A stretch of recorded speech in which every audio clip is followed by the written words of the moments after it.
बुधवार को बर्खास्त शिक्षकों के आंदोलन एसआई राजधानी अगरतला हिल गया। कार्रवाई के दौरान पुलिस ने लाठी चार्ज किया। कई पुरुष और महिलाएं गंभीर रूप एसआई घायल हो गए। स्थिति को नियंत्रण में लाने के लिए सचिवालय पुलिस ने मुख्य द्वार के बाहर प्रदर्शनकारियों पर पानी की तोपें भेजी, फिर भी उन्हें रोका नहीं जा सका। वे आज सुबह एसआई ही महाकरण के मुख्य द्वार के बाहर एयरपोर्ट रोड पर बैठे हैं। विपक्ष के उपनेता बादल चौधरी, पूर्व मंत्री माणिक दे और प्रांतीय कांग्रेस के अध्यक्ष पीयूष कांति विश्वास उनके जख्मों पर मरहम लगाने के लिए दौड़ पड़े। इस बीच प्रदर्शनकारियों का एक प्रतिनिधिमंडल महासभा में शिक्षा मंत्री एसआई मिला। उन्होंने महाकारण के उद्देश्य एसआई उत्तरी गेट क्षेत्र एसआई अगरतला तक मार्च किया।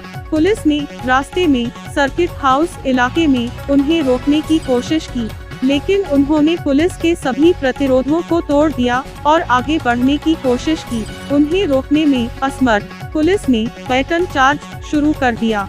पुरुषों और महिलाओं सहित कई लोग घायल हो गए। वे आगे बढ़ने की कोशिश करते हैं।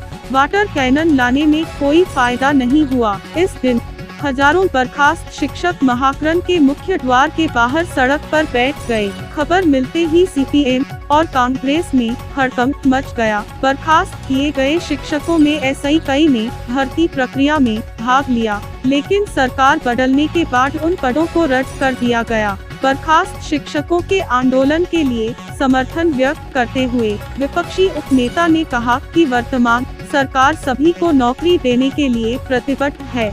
उनके अनुसार वाम मोर्चा सरकार ने बर्खास्त शिक्षकों की भर्ती के लिए 13,000 गैर शिक्षण पद सृजित किए था, लेकिन सरकार बदलने के बाद उन पदों को रद्द कर दिया गया है। उन्होंने दावा किया कि सुप्रीम कोर्ट ने गैर शिक्षकों की नियुक्ति पर कोई प्रतिबंध नहीं लगाया था, बल्कि इसने शिक्षकों को उम्र में छूट के साथ बर्खास्त करने के अतिरिक्त अवसर दिए हैं। यह आश्चर्य की बात है कि अगर रोजगार की व्यवस्था नहीं की गई तो आदिवासी वर्ग के निकाल दिए गए शिक्षकों को एक और रास्ता चुनने के लिए मजबूर किया जाएगा और इसके लिए भाजपा सरकार को जिम्मेदार ठहराया गया है।